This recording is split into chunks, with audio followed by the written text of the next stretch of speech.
Digo que se lleva mucho empezar los podcasts con las conversaciones así como empezadas. Se habla de culturas coco y culturas melocotón.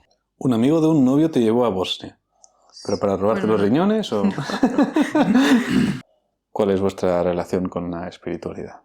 Que toda el agua en el universo, en cualquier asteroide, en cualquier cometa, estaba líquida. Es que puedes llegar a la resignación muy fácil. Buscas el significado de Dios y de la espiritualidad dentro de ti mismo. No te enfocas afuera. La glándula de nuestro cerebro que controla lo agresivo que eres, los antiguos la llamaban el dios de la guerra.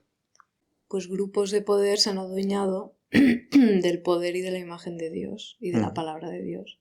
Bueno, es que la regla de que los curas no podían tener mujeres es por eso, porque como se sabían los secretos de todo el mundo, pero es que también luego tienes que pensar qué pasaría si no tuviésemos la religión. ¿Sería mejor o peor? ¿Tú dirías que la religión es una manera que tiene nuestra mente consciente de entender a nuestra mente subconsciente? Entendemos que nacemos con un potencial, pero nacemos con una inmadurez. A mí no se me va a escuchar, así que empezad vosotros. A ver, ¿pero estás grabando ya? Sí. Pues nada. ¿Qué quieres que te diga, Chris? ¿Quién soy? ¿Quién eres? Soy Joan, un viejo amigo de Noel, que te conocí viviendo contigo, ¿no? Estudiando el máster aquí en Barcelona. Y luego fui a trabajar para una aseguradora. Bueno, antes de eso, vendiendo mascarillas en pandemia, fíjate. Ostras. Sí. ¿Y dónde las vendías? ¿En la Bueno, calle? yo estaba en el almacén que las vendía a las farmacias. No estaba en una tienda. Que era peor aún, era horrible. Un jefe negrero, un trabajo horrible. Y después de eso fui a una aseguradora de vehículos, en general hacíamos neumáticos, trabajando para el Reino Unido, y ahora estoy en la Unión Europea, en una posición baja, en el Departamento de Finanzas de la Oficina de Propiedad Intelectual de la Unión Europea.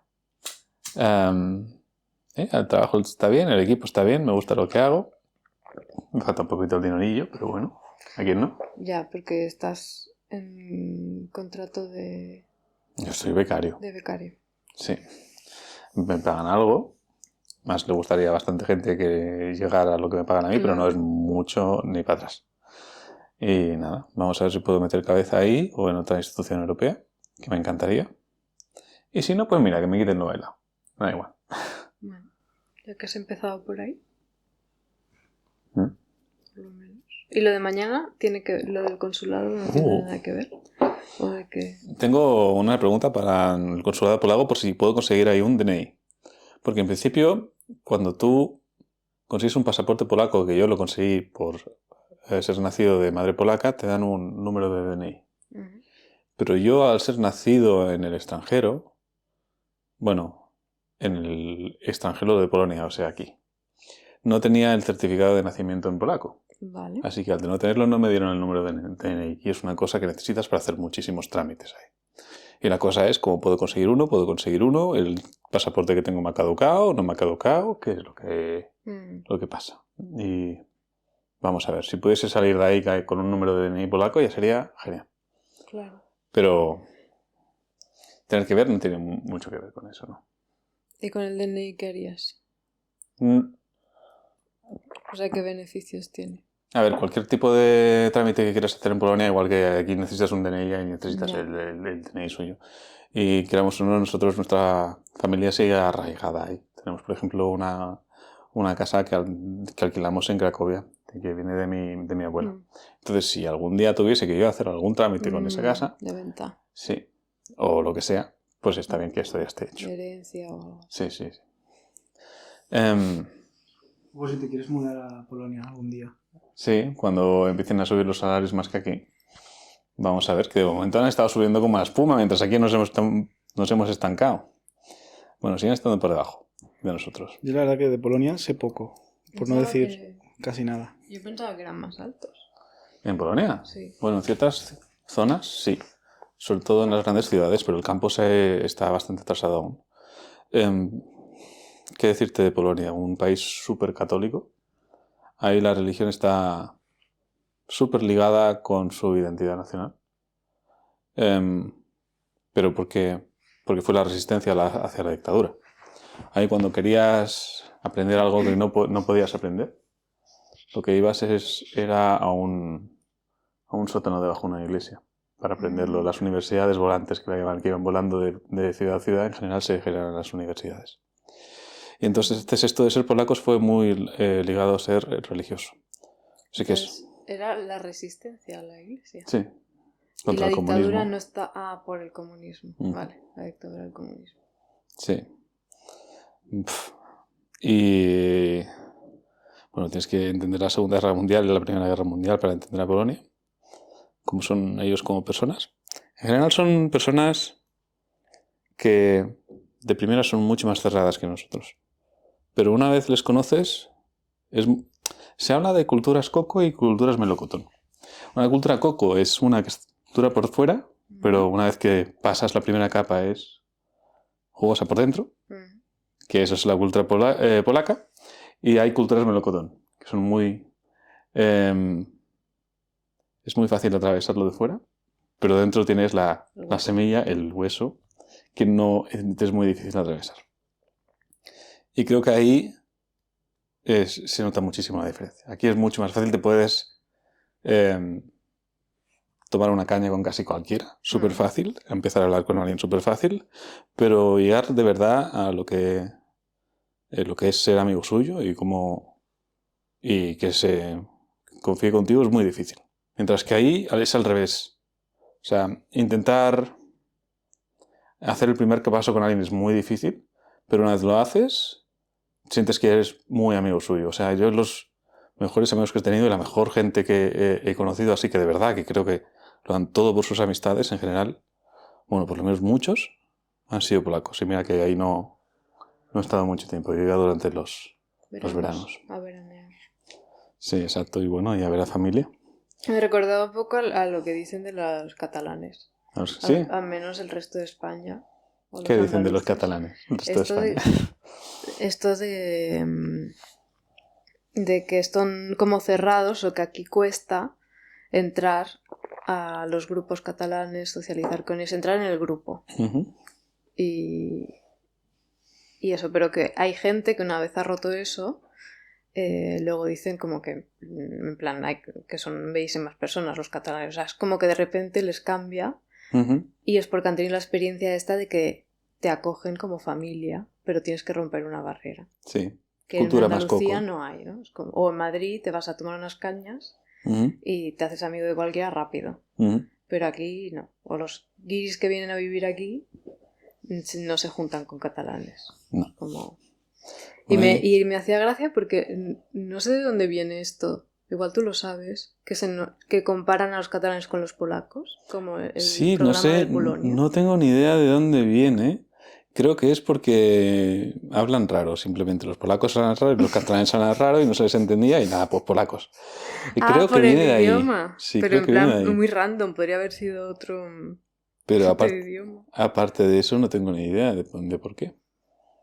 La verdad es que no me lo explico. Relaciones. Yo qué sé. Porque se resistían al franquismo y los polacos también resistieron un montón y yo qué sé. Ni idea, no se me ocurre. Podemos buscarlo si queréis. Pero bueno. Pues yo lo único que sé de Polonia, que me enteré como hace poco, porque, o sea, como que creo que en general se tiene esta imagen de que en el norte de Europa la gente es como más moderna. Pero escuché que creo que es Polonia, si no me equivoco, que son como súper tradicionales y conservadores, entonces en ciertas cosas están como atrás. Quizá, no sé si era un nivel de machismo, como que las mujeres se tienen que casar súper pronto porque si no luego les rechazan en la sociedad o algo así. Ese tipo de cosas que están muy ligadas con sentimientos religiosos sí que es verdad que hay más en Polonia. Y también, por ejemplo, en matrimonios solo entre hombre y mujer, el matrimonio homosexual creo que está prohibido aún ahí. El aborto súper capado, cosas así. O sea, en lo social sí. Luego en lo físico del día a día no, son gente como tú y yo. Igual en el campo, en algunos sitios. Porque después de que cayese el comunismo en el 91, se modernizó todo súper rápido. Lo que pasa es que se empezó a modernizar en las ciudades y al campo. Ha habido sitios que no ha llegado mucho ese empuje moderno. Y yo lo que me doy cuenta en Polonia es que cuando voy a una ciudad es súper moderna, súper nueva, mientras que si sales al campo parece que estés en los 70 fácilmente. Así que creo que ahí se nota más la diferencia entre campo y ciudad que aquí. Y fíjate que aquí se nota. Es quizá porque no hay tantos trenes o formas de... ¿Tiene algo que ver con eso? ¿Con el transporte o carreteras? No, creo que tiene más que ver que eso, que salieron de un sistema político hace 30 años que les empobrecía. Aquí salimos, pues, 20 años antes, ¿no? Y luego cuando empezaron a crecer muy rápido, pero desde las urbes y desde el campo no. Entonces que esto se ha ido expandiendo, pero no lo suficiente, no ha llegado aún. ¿No? Todas las cosas llegan al campo un poquito más tarde.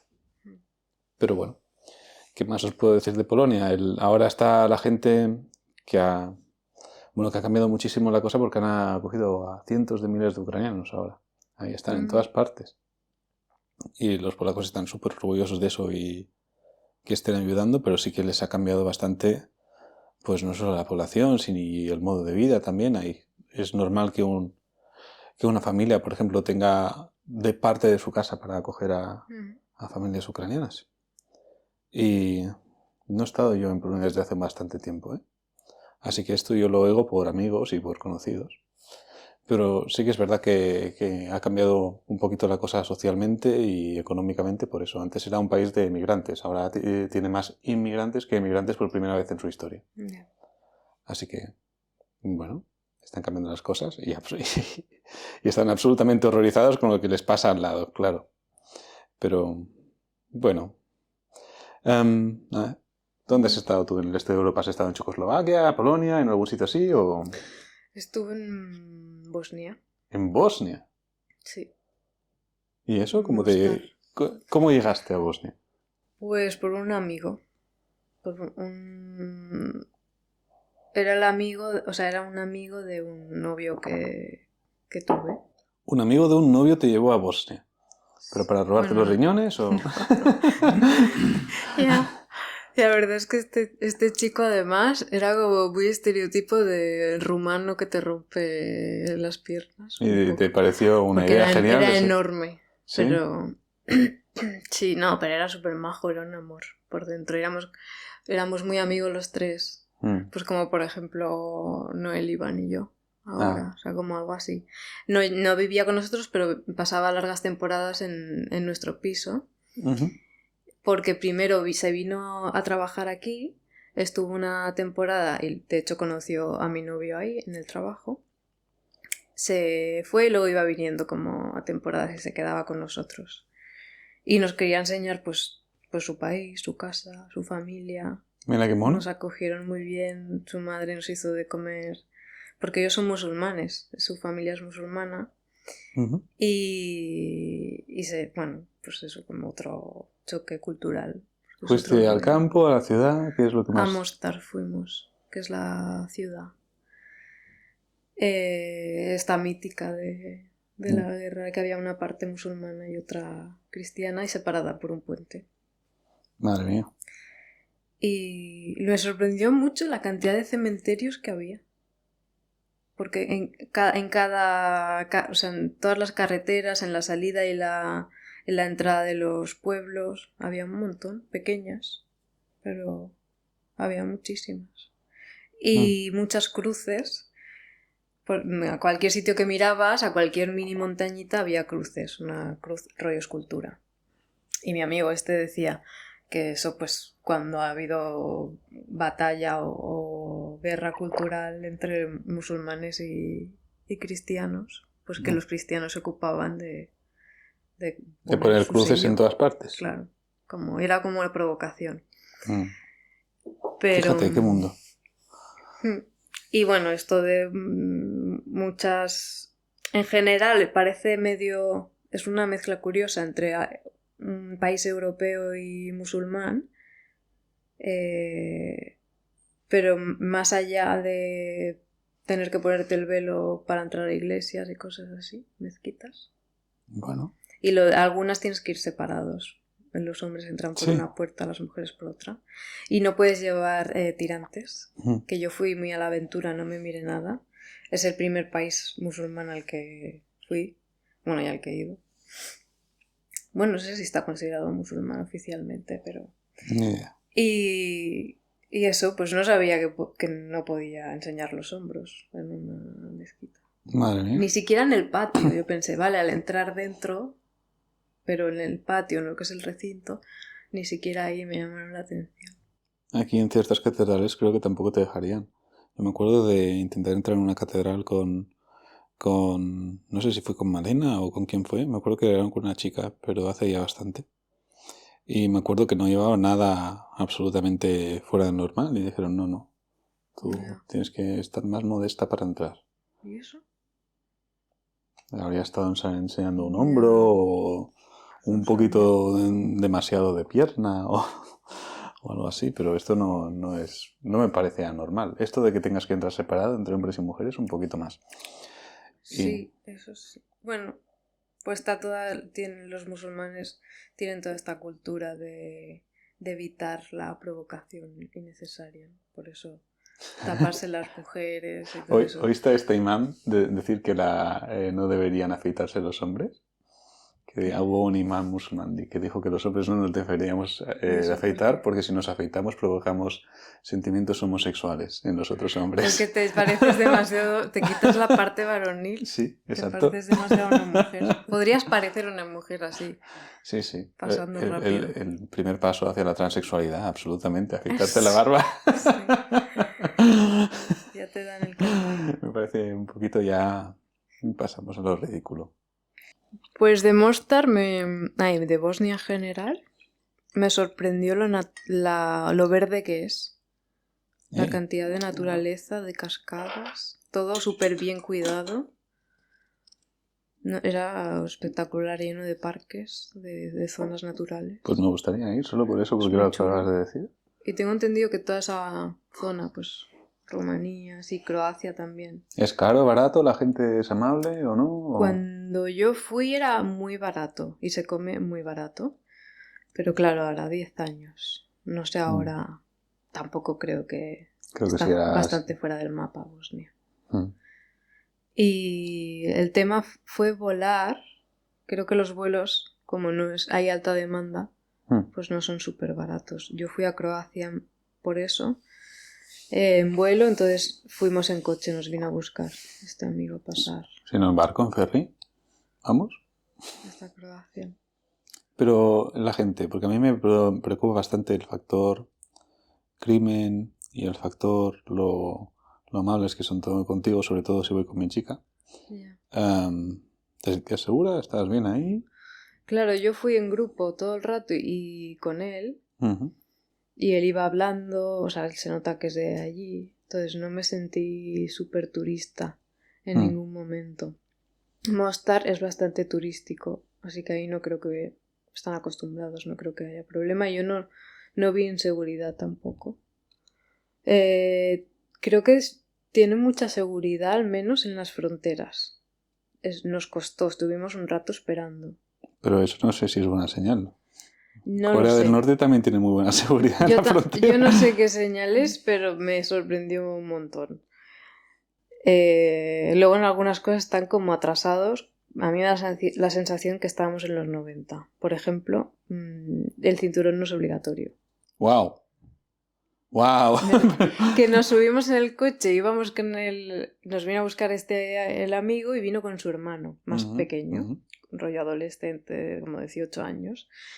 Y íbamos 3 detrás, bueno, no sé. Y entonces el hermano se giró, cuando nos escuchó a todos con el cinturón, clic, se gira y nos dice, ¿pero qué hacéis? A mí eso me ha pasado también. Fue un choque porque yo pensé, claro, si a mí antes de que fuera obligatorio en los 90 veo que alguien se pone el cinturón porque sí, me habría sorprendido un montón. Y él estaba igual y no entendía. No solo sorprendido, a mí me pasó con chinos. Fui a Taiwán y me subí a un coche y me puse el cinturón y se ofendieron.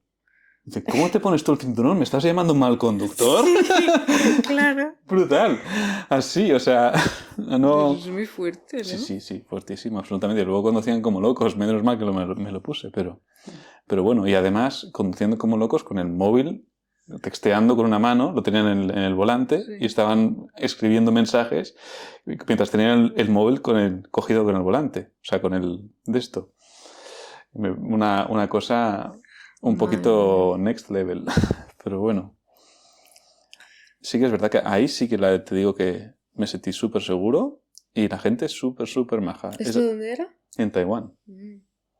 Y tampoco era tan caro, yo diría que era más barato que aquí, como un 30% más barato, una cosa así, que lo recomiendo también muchísimo, sobre todo si os va el tema de los templos budistas. Sí.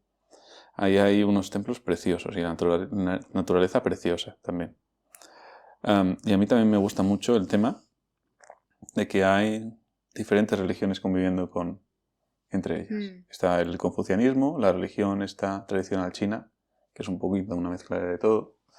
Está el budismo y el cristianismo, y como que conviven todas juntas y como que no hay problema. Yo he tenido algunas conversaciones súper interesantes con gente religiosa que la verdad es que me abrieron bastante la mente a lo que es ser religioso y cuáles son los beneficios de ser religioso, que antes yo pensaba que no había ninguno. Que nada, pues que resonan conmigo hasta hoy. Eso es un buen tema. ¿Sí? Sí. Me parece interesante que a los tres nos interesa. ¿Cuál es vuestra relación con la espiritualidad? No te paso. En Bosnia, otras cosas que me sorprendieron. Oye, pero micro, ponte el micro.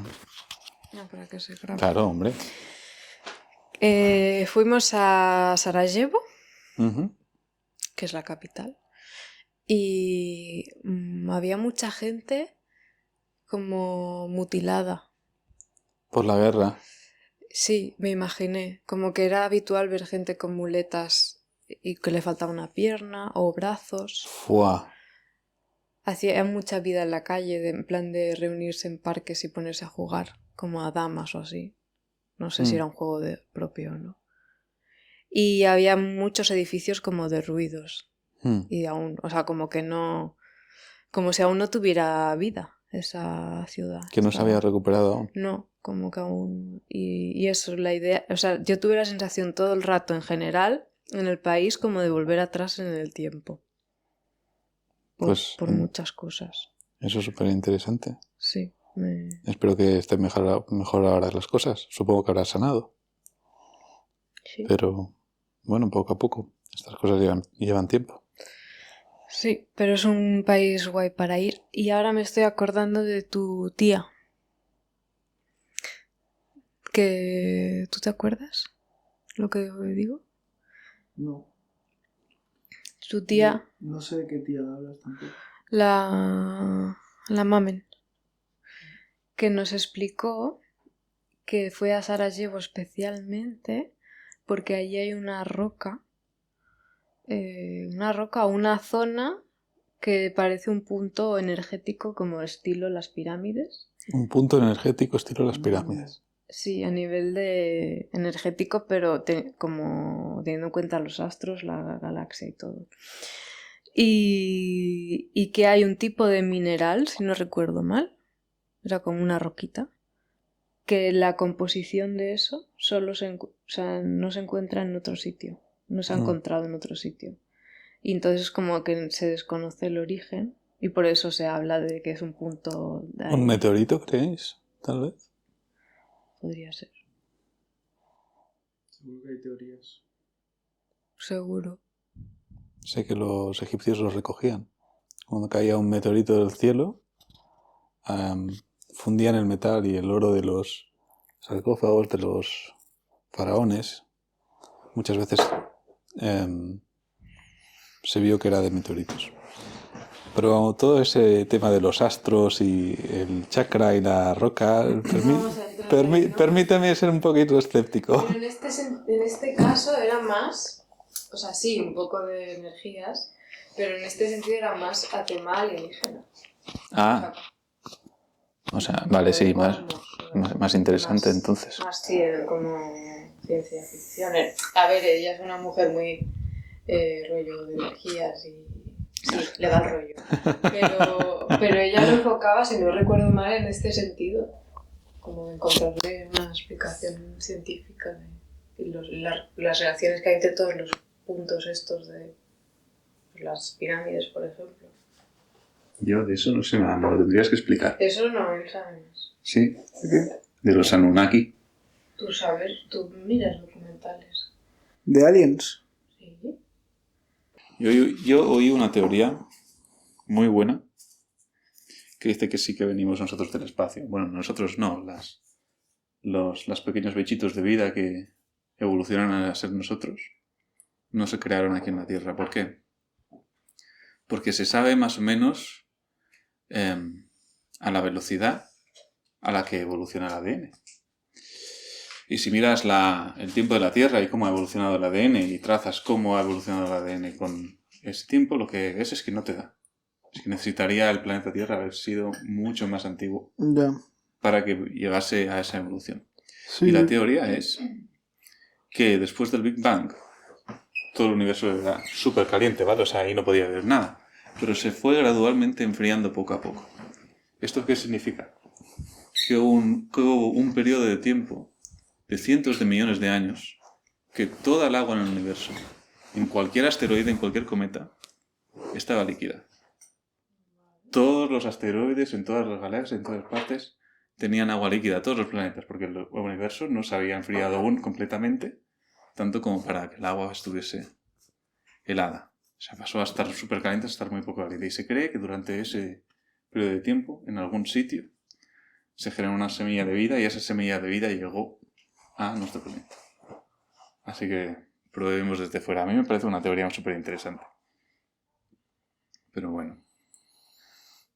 Antes estábamos hablando de la espiritualidad, todo, por cierto. Esto no sé de dónde sale. Y os pregunté cuál era vuestra relación con la espiritualidad o cómo ha evolucionado. ¿Tú qué dirías, Noel?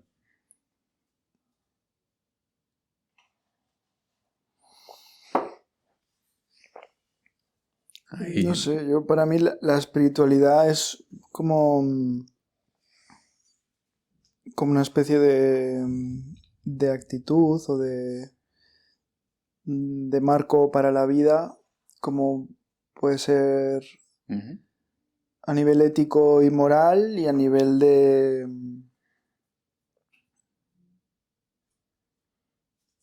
más allá, ¿no? Como para la plenitud, la felicidad con uno mismo, las relaciones. Eso es lo que has dicho tú, con uno mismo. Yo crecí con tenía una madre que no practicaba nada la religión, era religiosa, pero nunca me contó ninguna historia ni nada así, y tenía un padre que la odiaba profundamente. Pensaba que eso era todo un cuento para niños y que hacía solo mal, no hacía nada de bien. Entonces ahí, en general, creo que ganó más el padre que la madre. Y yo crecí con esta idea de que la religión era simplemente algo para tontos.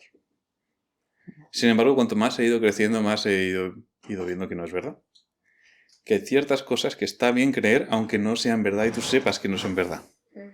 Por ejemplo, imagínate que tuviésemos aquí una pistola en la mesa. ¿Deberías tratarla como si está cargada o como si no estuviese cargada? Tú siempre deberías asumir que está cargada, ¿verdad? La pistola. Imagínate que tienes una pistola y no sabes si está cargada o no. Lo razonable es creer que siempre está cargada, ¿no? Porque si no lo está, no pasa nada. Pero si asumes que sí que lo está, es un problema. Así que el hecho de que todas las pistolas son cargadas es una cosa que deberías creer, aunque fuese demostrablemente falso. Esto es la primera cosa que me di cuenta yo. O sea, hay cosas que está bien creer, aunque sepas que son falsas. ¿Y si ya Esto es lo primero. Pero si crees que son falsas, ¿estás convencido de que son falsas? ¿Cómo crees? O sea, es muy difícil. A ver, para mí creer no es solo saber una cosa, sino actuar una cosa. Vale, en el ejemplo que te di, Si tú te encuentras un arma y no sabes si está cargada, tú siempre la vas a tratar como si estuviese cargada. Para mí eso es equivalente al hecho de creer que todas las armas están cargadas por defecto. Todo como por si acaso, ¿no? Por Correcto. si acaso voy a actuar como si estuviera cargada. Correcto. Pero esto es solo un ejemplo, ¿no? Porque puede hacer daño a lo que... Luego te voy a volver a mi viaje a Taiwán, donde dije que hablé con gente religiosa, que me cambió un poquito mi chip de vida. Hablé con una profesora que dijo que durante su infancia le hicieron un bullying brutal. Y no solo le hicieron el bullying sus amigos, sino que los profesores también le hicieron un bullying que, bueno, ella se quería... y dijo, pero yo como creo en Dios, yo creo que todo pasa por alguna razón. Y yo me pregunté, ¿por qué me ha hecho Dios pasar por esto? Y dijo, y a partir de ahí vi que me había hecho pasar por esto para que yo fuese más fuerte, para que yo pudiese aguantar más. Y ahora doy gracias que me hayan hecho bullying, porque yo ahora soy una persona más fuerte. O sea, cogí una cosa absolutamente traumática que yo no podría saber convertir a nada positivo de ninguna manera de mi vida. Y solo por creer que todo pasa por alguna razón, fue capaz de quedarse con todo lo bueno y tirar todo lo malo a la basura. A mí eso me pareció... O sea, ¿cómo puedes tú tener tal fuerza creyendo eso? Porque en realidad no la tienes tú.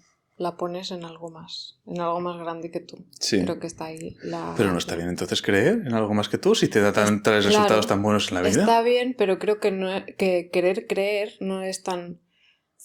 No te garantiza creer. No. Es como que no es tan fácil como querer. No es tan fácil. Que hacer un cambio de chip. Uh-huh. Y quizá en algún momento de tu vida llega ese clic en el que dices, no, es que más vale la pena. O sea, como que ahora necesito creer, no que sea una elección. Porque entonces, a mí lo que me parece peligroso de eso que explicas es que puedes llegar a la resignación muy fácil. ¿A la resignación? En el sentido de que, o vivir en un victimismo, quizá. Hay gente que por ser muy religiosa, creo que puede aguantar situaciones solo porque le han venido, porque lo ha decidido no sé quién, o porque esto es lo que envía el universo, o como sea. Sí. Y entonces esta es mi penitencia. Y la tengo que aguantar. Y entonces como que puedes perder la motivación de cambiarla.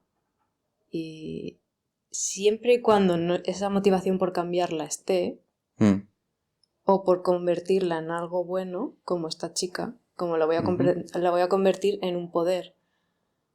Pero voy a intentar salir de esa situación. No es como que... Pues me imagino muchas mujeres, sobre todo antes, como me ha tocado este marido que me maltrata, por algo será. Y quedarte ahí y no... Sí, ¿no? Como que te puede atrapar en situaciones muy... Claro, porque si esperas que lo positivo y la felicidad llegue cuando te mueras en el cielo, ¿no? Eso me parece muy perverso. A mí, sin embargo, me parece reconfortante pensar que la gente que se ha ido está ahora descansando y está en un lugar mejor. Sí.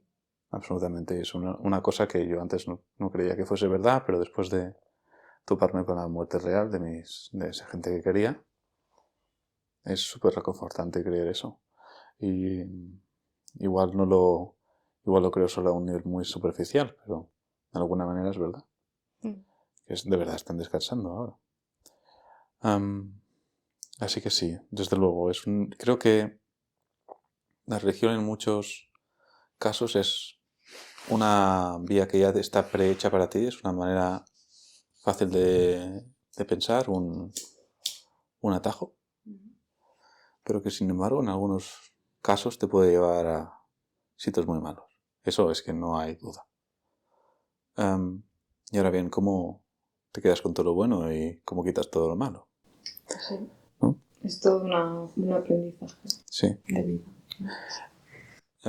Para mí, yo lo que he visto es que la religión en general está bien cuando buscas el significado de Dios y de la espiritualidad dentro de ti mismo. No te enfocas afuera. A ver que haya alguien desde fuera intentando controlar nuestras vidas. No, buscas lo que es bueno y lo que es correcto dentro de ti mismo. Y es esta conexión interior que yo empecé a descubrir pues a los 20 y pico años, ¿no? Que antes no tenía, y descubrí que es algo pues que te da fuerza y que tiene grandes partes positivas que antes estaba ignorando. Y además, no solo ignorando, sino casi insultando, faltando el respeto, ¿no? Y ahora ya no lo hago tanto. Antes decía que era ateo, ahora probablemente soy agnóstico. Claro, que es un pasito más. Sí. Bueno, es que agnóstico es... defíneme qué es Dios. No sé si hay Dios dependiendo de qué es lo que llames a Dios, ¿no?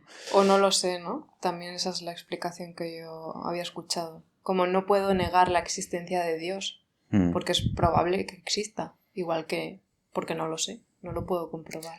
Yo sigo creyendo que Dios, como está escrito en la Biblia y otros textos, es una creación de la mente humana, pero sin embargo yo creo que esas creaciones de la mente humana están ahí para describir cosas que son muy, muy profundas, que nosotros no somos capaces de comprender fácilmente. Por ejemplo, la glándula de nuestro cerebro que controla lo agresivo que eres, los antiguos la llamaban el dios de la guerra. Sí. Es que es una cosa que es mucho más antigua que tú, que te controla y tú no sabes por qué te controla. Antes decían que los dioses eran títeres y nos controlaban con...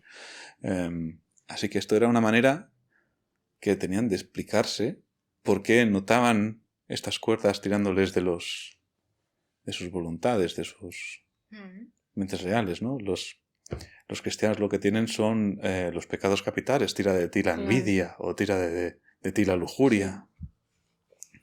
Y pues que tienes que intentar entender y resistirte a esas cosas para ser un buen hombre, un hombre generoso, un hombre bueno, y llevar tu cruz y llevarla bien.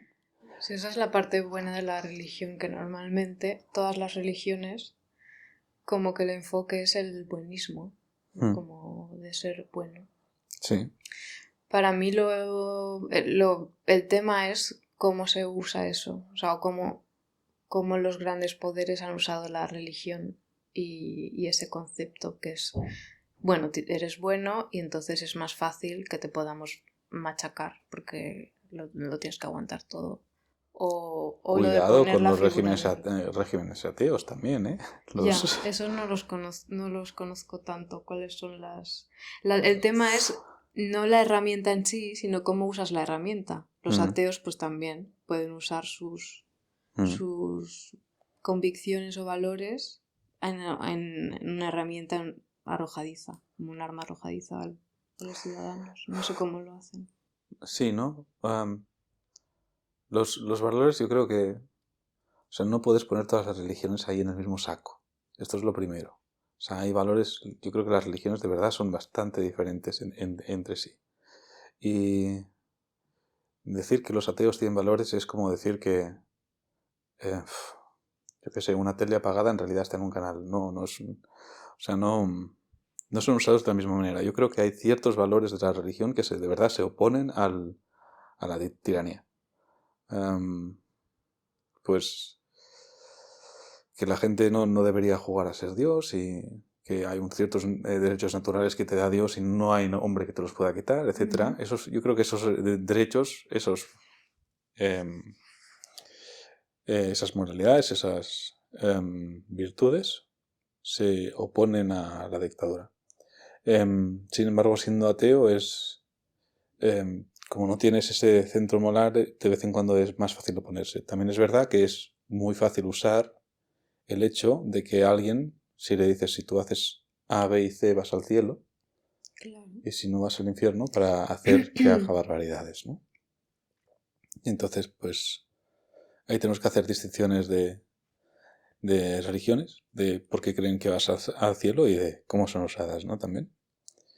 Pero, bueno. Es como fácil adueñarse. Yo creo que históricamente es lo que ha pasado, que pues grupos de poder se han adueñado del poder y de la imagen de Dios y de la palabra de Dios.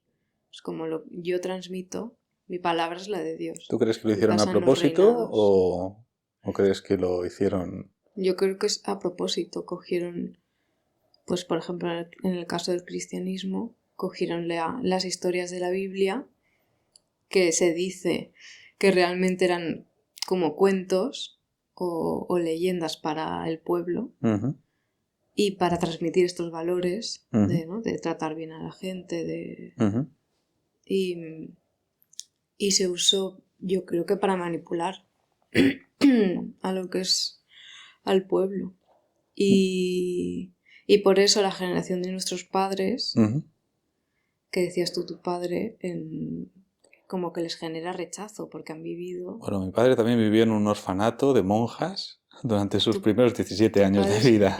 Es tu parte polaca. No, de Ceuta. De Ceuta. Ah, Ceuta.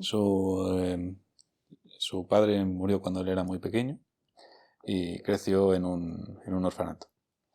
Entonces en ese orfanato la religión era un orfanato de monjas que les obligaban y le generó un rebote brutal, lógicamente. ¿Cómo no va a pasar? Pues eso. Es como que mucha gente ha vivido malas experiencias de pues monjas o curas. Sí. Lo de que creo que la clave está en lo que decías de que la espiritualidad tiene que ver con uno mismo. Sí, y además es que está escrito en la Biblia. Sí, pero se inventaron la figura del cura para que hubiera alguien de intermediario y no. Entonces tienes que ir a la iglesia, tienes que ir a confesarte al cura porque eso es un buen cristiano. Cambio, no lo puedes hacer tú solo por tu cuenta porque si no, no te tenemos controlado. Nos necesitas. No sé si es una invención pura de eso. Está bien que en un pueblo haya alguien que guíe a la gente cuando empieza a ver que hay muchos problemas de que la gente empieza a robar o empieza a ser infiel o empieza, pues que intente redirigir al pueblo por sermones y todo eso. Y bueno, es que la regla de que los curas no podían tener mujeres es por eso, porque como se sabían los secretos de todo el mundo, si no puedes contarle los secretos a alguien que crees que compite contra ti, ¿vale? Así que no puede competir contra ti de esa manera, ¿no?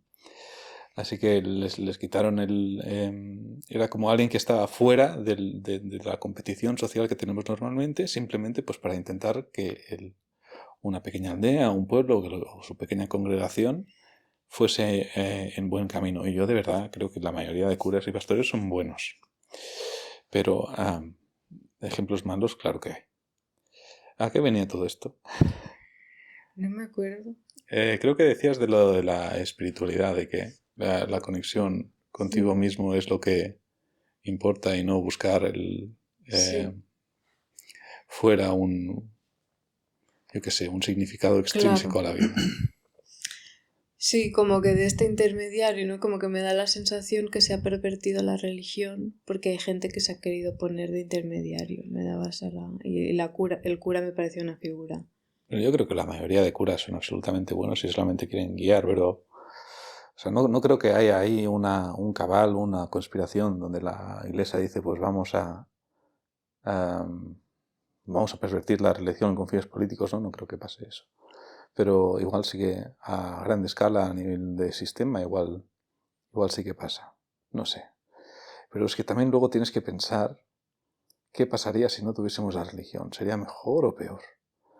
Y eso ahí yo ya no sé. Yo creo que en general sería peor. Cuando miras a la gente que dona caridad, los cristianos donan mucho más a caridad que los ateos, por ejemplo. Y ayudan mucho más a los pobres. Es que es así. Y luego si miras la historia, yo creo que los países que son ateos han sido absolutamente mucho más despiadados con sus ciudadanos, porque lógicamente cuando ya no tienes alma eres simplemente un trozo de carne. No eres una persona, eres carne. Y entonces ahí han hecho verdaderas barbaridades con ellos. Así que, ¿es mejor o peor que tengamos la religión y que de vez en cuando haya alguien que la pervierta?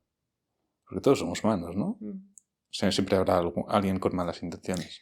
Bueno, las religiones se crearon por algo, ¿no? Y coincide que hay muchísimas religiones y se dieron en diferentes partes del mundo. O sea, esa necesidad de crear una religión, ya sea por tema espiritual, ¿no? Como para sentirte lleno en ese sentido, está claro que hay una necesidad. Ahí estoy de acuerdo. Yo creo que surgieron simplemente por consejos que se daban de padres a hijos y abuelos a hijos, de cómo ser buen hombre, cómo vivir una buena vida. Y a partir de esos consejos surgieron historias. Y a partir de esas historias salieron héroes y mitos. Y héroes de héroes. Que al final acabaron pues resonando con todos nosotros. Los que más resonaban y los que más útiles eran los que más se pasaban y acabaron siendo religiones. Así que... ¿Pero tú crees que hay... O sea, hay mucha gente que considera que, por ejemplo, Jesús existió y que era una persona normal hasta cierto punto, que de hecho hay ahora una serie, un documental, bueno, que enfoca todo este tema desde una mirada que a mí me parece distinta a lo que me ha llegado a mí, al menos tradicionalmente,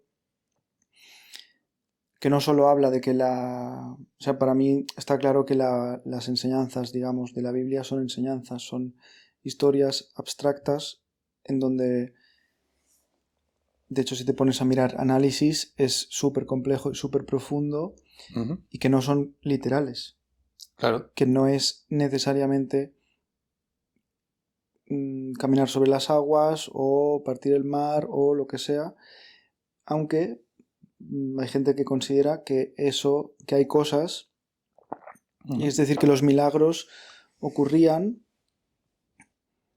pero que, por ejemplo, que lo que decía Jesús es lo que se nombraba como Dios, no era más que un potencial humano que todo humano tiene y que él...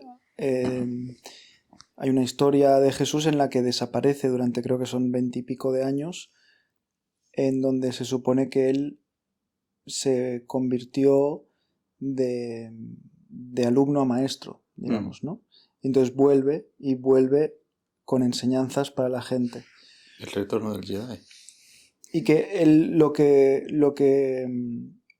está esta historia en la que van en una barca, en una tormenta, y él, todos están súper asustados, él con sus discípulos, ¿no?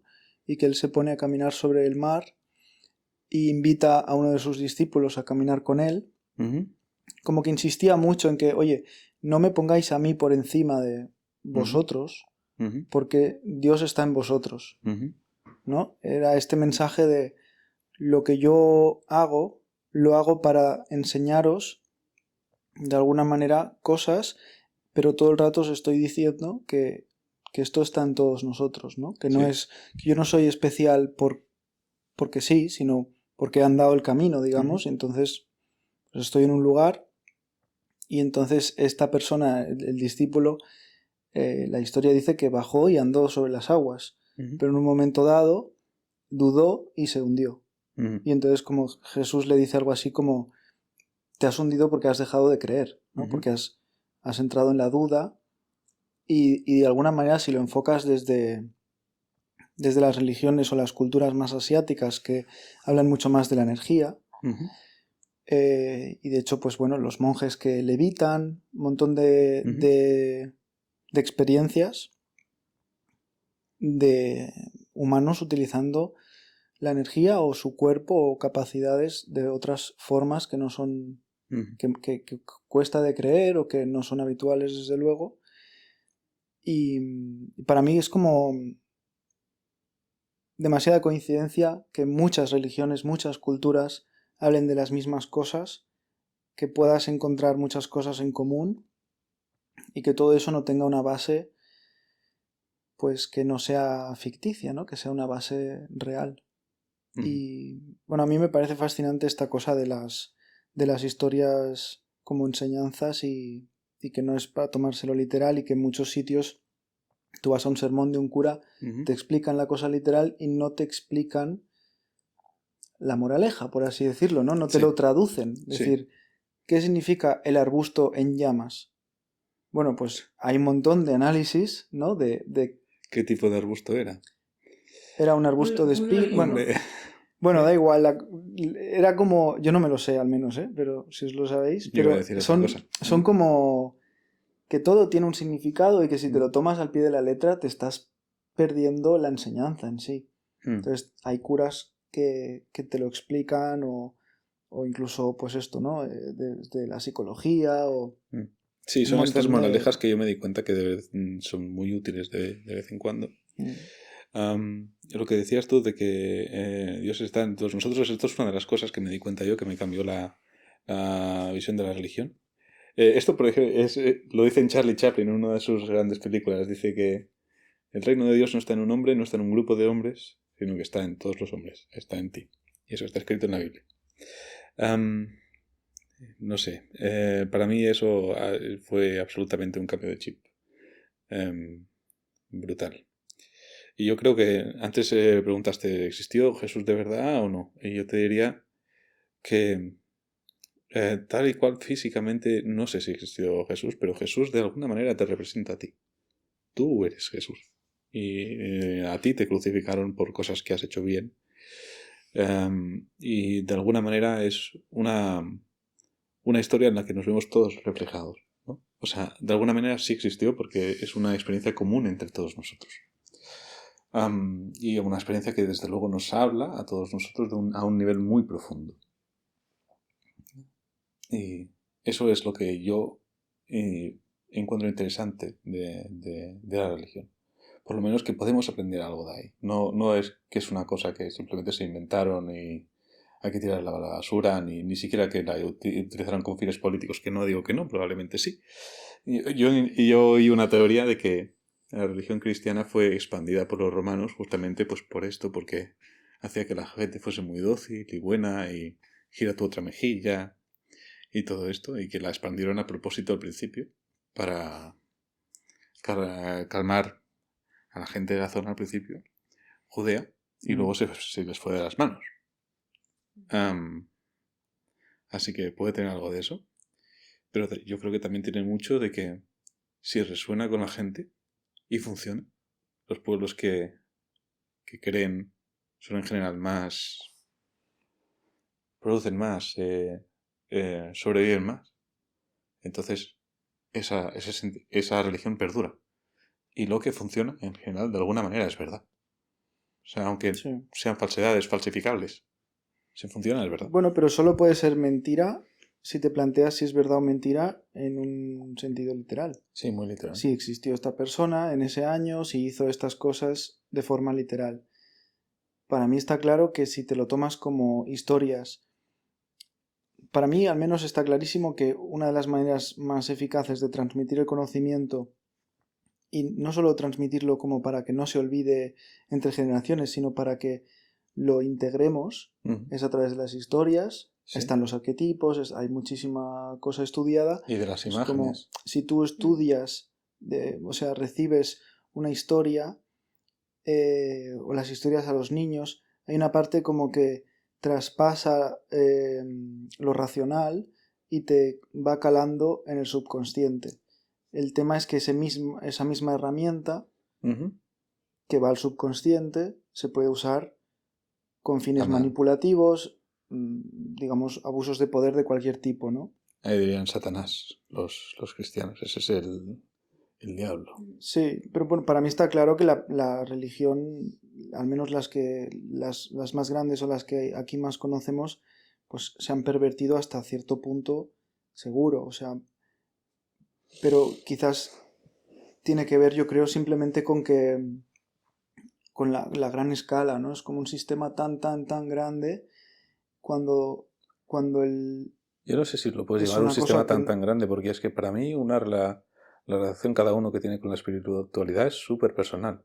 Sí, pero la Iglesia Católica es una institución hasta cierto punto organizada, muy grande, con muchísimos recursos y donde hay muchísimos humanos singulares con cierto poder y donde pueden llegar personas con diferentes prioridades o intereses, ¿no? Para mí es como si cada pueblo tuviese su propia religión, es decir, o sea, si no hubiese una organización entre todas las iglesias de una religión o todas las mezquitas, ¿no? Es como... El Islam sería mucho más así. Pero el Islam está desorganizado, que yo sepa. No tiene un Vaticano ni nada así. Por lo menos es más, ¿no? Más descentralizado. Correcto, muchísimo, muchísimo más. Pero sin embargo, ¿es mejor que el cristianismo? No lo sé. Bueno, claro, es que yo del Islam conozco poco, ¿eh? Pero yo creo que al final, yo creo que, no sé si todo el mundo, pero me da la sensación de que todos podemos reconocer cuando, lo que tú dices, como cuando algo sirve, ¿no? Yo conozco una anécdota que a mí me emocionó mucho cuando lo escuché. Básicamente una madre que perdió a su hijo y había personas a las que podría haber responsabilizado de la muerte de su hijo niño, pequeño. Y esas personas estaban atemorizadas de la rabia o ¿no? de la respuesta de esa madre ante esa tragedia. No. Y la respuesta de esta madre fue, Alá me lo dio, Alá me lo quitó. Y los demás se quedaron pasmados, ¿no? Es como, ¿cómo puede ser que esta persona no responda con ningún tipo de ataque o de rabia hacia las personas responsables? O sea, fue algo accidental, no fue queriendo, ¿no? Pero mucha gente hubiera cargado, por mucho que sea accidental, ¿no? En cambio, esta persona encontró en sí como una especie de aceptación que, bueno, liga con lo que tú decías, ¿no? De que puede haber una especie de aceptación que no trae cosas buenas, ¿no? Digamos. Que puede ser una resignación. Pero en este caso era como... Por lo que a mí me explicaban, como transmitía paz. Y en este caso era a través de la religión, ¿no? Pero es como, bueno, esto es un sentimiento que podemos tener todos en todas las religiones, con las palabras de el nombre de un dios o de otro, con unas frases u otras, ¿no? Hay frases hechas y tal. Pero a mí esto me parece que está en general en la espiritualidad. Da igual la religión, da igual... Para mí eso es digamos, es una cosa que me hace pensar que todas tienen una utilidad y un sentido y que luego se pueden utilizar el mismo lenguaje, las mismas palabras y las mismas historias para conseguir otras cosas, ¿no? Pero que todas tienen esa parte. Yo iba a decir eso, que al final a mí me parece como que la religión es una capa o una vía para al final llegar a la espiritualidad, ya sea de una forma o con otra. Y pensaba, en mi caso, que lo que uso de vía es la astrología, que es lo que más siento últimamente. No siempre ha sido así, antes le tenía rechazo, pero últimamente es como que me cambió el chip y le empecé a encontrar sentido. Y al final, pues ahora traduciéndolo a mi lenguaje, sería para mí como la anécdota de esta madre es como que al final hay una serie de conexiones entre todos nosotros, entre el universo o lo que sea, que se van moviendo los hilos, o sea, como que y nosotros estamos ahí y formamos parte de ese ecosistema y llámale destino, le hemos llamado destino, por ejemplo, o sea, llámale lo que sea, pero es como que no depende de ti y hay una unión, ¿no? Y una conexión entre todos. Y para mí encaja muy bien pues con el origen racional o científico que tienen los humanos, ¿no? Como que pues que podemos ser alienígenas o que venimos de... ¿Tú dirías que la religión es una manera que tiene nuestra mente consciente de entender a nuestra mente subconsciente? Sí. Porque a mí me lo está pareciendo más y más, que es un tipo pues de traductor, de cosas que tenemos arraigadas desde que éramos mamíferos, que tenemos codificadas en la base de nuestro cerebro, a nuestra mente consciente, que es una capa que tenemos mucho más arriba, ¿no? Por ejemplo, una de las grandes imágenes del cristianismo es la madre pisando una serpiente. Las serpientes siempre fueron lo que se nos comían los árboles. Está demostrado que el miedo a las serpientes es una cosa innata. No necesitas haberlo aprendido para tener miedo a las serpientes ni a las arañas. Y una de las primeras cosas que salen en la Biblia es la serpiente y la fruta. Éramos monos la primera vez que pensamos sobre serpientes y frutas, y son las primeras cosas que salen. La serpiente malvada y la fruta buena, y la fruta prohibida. Así que yo de verdad creo que es una manera que tiene nuestra mente consciente de profundizar en el subconsciente, de zambullirse de alguna manera. Yo creo que no solo para comprender cosas que no comprendemos, y que la confusión nos puede traer mucho sufrimiento y sufrimiento a nuestro entorno por parte nuestra, sino que además yo diría que en general la religión y la espiritualidad trae como una especie de camino. Muchas veces creo que cuando tiene más valor es cuando es más abstracto. Es decir, cuando se tiene centra... más valor es cuando es más abstracto. ¿Y es eso? decir, creo que si te centras en yo hago esta barbaridad y luego rezo 10 Padres Nuestros, ¿no? Es como hay una especie de literalidad o de protocolismos que no me parece tan valioso. En cambio, si tú te centras en no, si yo hago daño a alguien, necesito el perdón de Dios. ¿Qué significa el perdón de Dios? Y que no sea, te vas allí y dices estas palabras. No, es que te perdones tú a ti mismo. Y tú lo entiendes como, no, es una sensación, es como yo me arrepiento y no necesariamente me fustigo y llego a un lugar en el que yo siento el perdón de Dios. Eso es lo que me parece más valioso, no es como más abstracto, no sé si abstracto es la palabra, pero como que no es, quizás es no caer en protocolos y realmente como de conexión y demás. Pues creo que todas en general transmiten como un camino para la, llámale hermandad a nivel colectivo, y la felicidad o la plenitud a nivel individual, y de realización y de conexión con uno mismo, ¿no? Entonces creo que sí, es para comprender, como tantas otras cosas que se han ido transmitiendo por generaciones, pero también como para... Es como una especie de... Entendemos que nacemos con un potencial, pero nacemos con una inmadurez. Y para llegar a nuestro potencial... Es una guía, ¿no? Maduro, exacto. Hay como unas enseñanzas de maestro, hay como una guía, hay como llámale código, pero es como que cuando no sé si es que se hace más rígido o se hace más como mecanicista, ¿no? Como si fuéramos máquinas, ¿no? Pues cuando apretas este botón, pues apretas este otro y ya está todo solucionado, ¿no? Sino que para mí tiene más que ver con eso, con la energía, la conexión, el sentir como algo más profundo que cuesta de poner en palabras, y de ahí que se pongan como en historias, en figuras como los dioses, etc.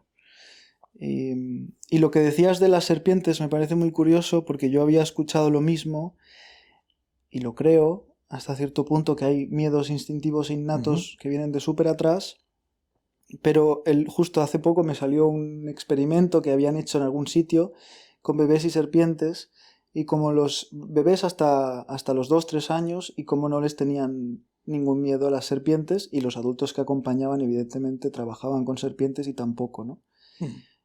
Y venía a decir justo argumentar lo contrario, ¿no? Como que el miedo a las serpientes no es algo innato, y ahí no sé. Pero cuando tienes 2-3 años no sé si lo puedes procesar aún bien. Pero bueno, eso simplemente habría que ver los estudios sobre eso. Y a mí me pareció que sí, pero lógicamente no soy experto, no tengo idea. Pero desde luego que tiene ideas súper antiguas, la Biblia, que vienen probablemente desde hace más de 2000 años, segurísimo. Y bueno, el ejemplo de las serpientes era para decir que igual vienen no de hace 2000 ni decenas de miles atrás, sino de cientos de miles de años atrás. Yo creo que de alguna manera, pues sí, no sé. Ay. Yo pensaba que quizá hasta un bebé hasta los 2-3 años en realidad está preparado o diseñado para que lo cuiden. Son los padres los responsables de darse cuenta de los peligros porque va a estar enganchado a la teta de la madre. No necesita ese instinto hasta esa edad. Se pueden desarrollar otras cosas necesarias. Sí, lo más interesante sería ver a la gente adulta que no ha visto nunca una serpiente o si le tienen más miedo a eso que a alguna otra cosa desconocida. Cuando ya tienen la capacidad de procesar que es no sé si un bebé de 2 o 3 años procesa bien la información que le llega por los ojos, por los oídos, pero aún así eso no es para poner en cuestión ese estudio porque la verdad es que no sé nada de él. Pero aún así me parece interesante. Para mí tiene mucho sentido lo que dice Criste, que para mí los bebés se les ve muy claramente los instintos, cuanto más pequeños y cuanto para mí mejor cuidados están o tienen un entorno que respeta más, se ven más y tienen los instintos como pues los que tienen que tener para sobrevivir y para desarrollarse, para hacer sus procesos de crecimiento, porque a diferencia de otros animales que no salimos independientes y no salimos como aprendidos, no salimos con... ¿no? Hay animales que salen no adultos, pero salen mucho más capaces y otros salen y son adultos, ¿no? A lo mejor más tipo insectos o no tanto mamíferos, que estamos más cerca. Es porque tenemos la cabeza enorme, tenemos la cabeza demasiado grande y no podemos pasarnos más tiempo ahí dentro. Pero no solo son no solo esos meses que podríamos estar todavía en la barriga, sino que estamos años desarrollándonos. ¿no? O sea, hasta los 21 hay cosas que no están. En la adolescencia pasan cosas muy concretas, cada vez se sabe más, que no pasan en otras épocas, ¿no? O sea, como que son épocas únicas en el desarrollo humano. Y sí, los bebés tienen, por ejemplo, a mí me fascinaba lo del el olfato, cómo pueden oler la leche, ¿no? O sea, como un recién nacido que lo colocas en el vientre, por ejemplo, y es capaz de ir a la teta de su madre, ¿no? O sea, y no ha abierto los ojos a lo mejor todavía, ¿no? Y como lo sabe, o sea, es como... No le ha enseñado a nadie nada, sin embargo... Claro, tienen muchas cosas, o esto de que los bebés recién nacidos tienen la capacidad de sostener su propio peso con las manos, que se descubrió... Para que no se caiga de una rama. Pues se descubrió por tribus en que los bebés, incluso pues eso, casi recién nacidos, iban agarrados del pelo de las madres, de las melenas largas, y en vez de pues, mochilas o cestos o lo que sea, ¿no? Entonces los llevaban en brazos, pero en momentos determinados, que a lo mejor necesitaban las dos manos, pues los bebés eran capaces y son capaces de sostenerse bastante rato su propio peso con las manos y la fuerza de los brazos. Estoy segurísimo que eso era cuando éramos monos para que no nos cayéramos de las ramas. Sí, bueno, a mí me lo explicaban como decir, es que es necesario que la madre pueda defender al bebé y pueda usar las dos manos, aunque sea para correr, pues corres más rápido si el bebé se sostiene a tu melena que si lo llevas tú encima. Bueno, como un instinto de que a lo mejor no es como para estar todo el tiempo, pero que es una capacidad de supervivencia, ¿no? De extremos, de urgencia. Pero a mí yo no me lo creía. O como me dijeron, los bebés pueden nacer debajo del agua y no pasa nada. O sea, hay muchas cosas que son fascinantes de capacidades que tienen los bebés que no les ha enseñado que nadie. Crecer, pero que ya vienen con un montón de cosas. ¿Pero no te has fijado en la fuerza que tienen los bebés cuando cierran el puño, que te cogen a veces un dedo o algo? Que es como es imposible de soltar eso. Vas dedito por dedito. Sí, pero la imagen de que sostuvieran su propio peso a mí me parecía sorprendente, a pesar de... Y más corriendo. ¿Imaginas una mujer corriendo con el pelo largo y el bebé ahí cogido al pelo así? Yo pensaba en la mujer o en un mono. O sea, enganchado al pelaje de la madre. Sí, pero bueno, yo qué sé, los monos, los adultos practican el agarre, o sea, se cuelgan con un brazo mientras están comiendo una fruta y están ahí relajadísimos y tal. Los humanos que observaban de estas tribus, no. Pero es como que los bebés siguen naciendo. No, a lo mejor no tienen la fuerza en los pies para agarrarse de una rama, pero tienen lo que necesitan para sobrevivir y Sí, bueno, yo creo que es eso, que es... Los instintos que tenemos son muy, muy potentes. Sí. Bueno, chicos, cambiamos de tema. Sí, pues lo dejamos como queráis. A mí la verdad es que todo este tema me parece súper interesante. Y pues por eso, porque yo le tenía una aprensión a la religión brutal y fue empezar a ver que no es todo malo, para empezar a darme cuenta. Y nada, ahora ya creo en Dios, pues depende de lo que creas que es ser Dios. Creo que mi abuela está en un lugar mejor ahora del que estaba antes, sí. Creo que hay moralejas muy importantes que aprender de las historias de, por ejemplo, Jesucristo, sí. Claro, que me puedo aplicar yo. Que es una conexión de mi consciente hacia mi subconsciente, sí, y que hay cosas que están en la religión que estaría bien creer, aunque sepas que sean falsas, también. Es como, pues ahí yo ya me estoy empezando a sonar bastante no ateo. Ese tema es un tema interesantísimo, el del... Lo que te puede aportar creer, o sea, actuar como si creyeras, ¿no? Como decir, vale, pues... Si Creo yo... que no puedes completamente actuar como creyese si no crees, porque yo, por ejemplo... Depende, o sea, creemos que hay un señor barbudo en el cielo y tal, bueno, pero si crees que... creen en el karma. Tú puedes decir, yo no sé si el karma es un mecanismo que existe, que algún día igual se puede, ¿sabes? O sea, como si fuera algo tangible tal, y bueno, eso ya es otro tema, ¿no? Si es más real lo tangible o lo que no es tangible, la física cuántica, bueno, pero bueno, si tú actúas como si el karma existiera, si tú actúas como si toda la... Yo es una experiencia que he tenido un montón de veces. Si tú actúas como que toda la gente es buena en el fondo, es distinto que si tú actúas como si toda la gente es mala. En el fondo. En el fondo, o si lo que tú vas a interactuar y van a ser malos, digamos, ¿no? Pues estas cosas a mí yo me las explico de una manera un poco diferente. Hay un dios barbudo siempre mirándote o no. Y para mí la respuesta es sí que hay un dios siempre mirándote porque eres tú. Eres tu conciencia. O sea, que tú siempre ves todo lo que haces y si haces alguna cosa mal no te perdonarás y harás cosas que te llevarán a un punto en la vida en el que vas a sufrir, que será el infierno. O sea, el infierno y el cielo no son lugares imaginarios, son lugares en la tierra. El infierno es un lugar en el que estás sufriendo cada día y sabes que te mereces estar ahí. Y el cielo es un sitio que, sin embargo, después de haber llevado tu cruz, puedes estar en paz. Y yo creo... ¿No crees que hay un... O sea, para mí, como que todos los dioses son amorosos. Esta cosa de... Yo creo que puedes ser amoroso y decir... responsabilízate de tus actos, ¿no? O sea, puede llegar a decir, estás sufriendo porque has hecho esto, pero claro, también hay muchísima gente que ha tenido esta experiencia como de Dios te machaca y te castiga, ¿no? Y es como... Es todo este sistema del castigo, ¿no? De yo me comporto de una manera que desde fuera podemos decir es la manera que te puede traer la felicidad, pero si te comportas de esa manera por miedo, a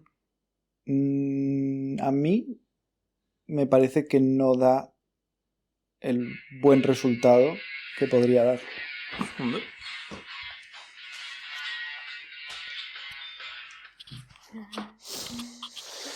Pues mira, fíjate, en este punto, si te comportas de esta manera solo porque es miedo, no te da el buen resultado. Pero míralo de un punto de vista de alguien que no eres tú. Igual no te da el mejor resultado a ti. Pero yo, que sigues siendo bueno conmigo, a mí me da igual si lo haces por miedo o por otra cosa. Bueno, depende de lo que yo haga. Porque Sí. yo puedo hacer... Es decir, si lo que importa es lo que tú crees que yo hago, o lo que tú crees que yo pienso, o lo que... O sea, el concepto de engañar a Dios, o, ¿sabes? Es como...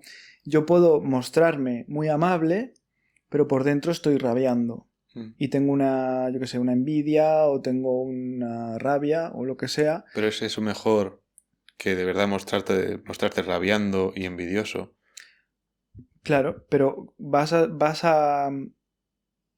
desde mi punto de vista, esos son como caminos que se enquistan y de los que no puedes salir de esa manera. Es como, no lo sé, creo que sí que puedes como llegar a la bondad fingiendo bondad. Yo también lo creo. Yo creo que si intentas ser Pero, bueno o no ser bueno, te ayuda. no, eso desde luego, pero me refiero cuando tú estás intentando ser malo, es decir, si tú estás intentando salirte con la tuya en, yo qué sé, una estafa, pero tú estás intentando aparentar algo bueno, Sí.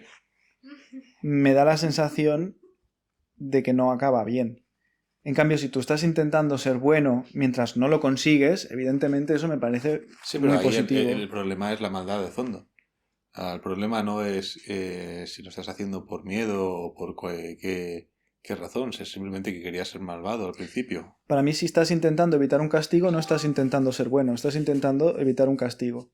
Si tú crees que ese castigo existe, vendrá, y estás intentando evitarlo, es cuando empiezas a hacer trampas en el sistema. Y empiezas a... Porque tu objetivo es evitar el castigo, no es ser bueno.